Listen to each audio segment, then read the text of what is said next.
ரகமாக இருக்குது, ஊர் வேறு ரகமாக இருக்காது. அப்படியே தான் நடக்கும்.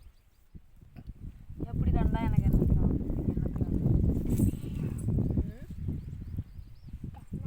மைனாக்குருவி அது திட்டிட்டு மாங்கிற அப்புறம் மைனாக்குருவியா முட்டை பொறிச்சிருமா இப்போ இன்னைக்கு பொறிக்கும் போலகுது. அதில் என்ன கறி இருக்கும், அதில் அம்மா நெய் வருது. ஆமாம்பா அதான் பண்ணு சொல்கிறேன். நான்லாம் எப்படி தான் கொஞ்ச நாள் கிளவட்ட பசங்களை கூட பயணி அதை தேப்பா. ஆமாம் ஆமாம். மாடு மேய்ச்சினால இன்னொன்று வருது. ஐயப்பன் காய்ச்சிருப்பான். இன்னும் ரெண்டையும் அடித்து வீட்டுக்கு தூக்குங்க.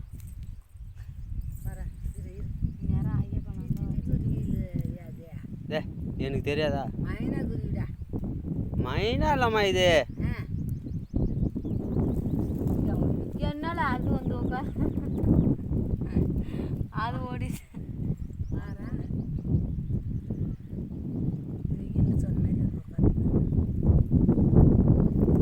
வெடிச்சிருமில்ல அதனால உட்காருது.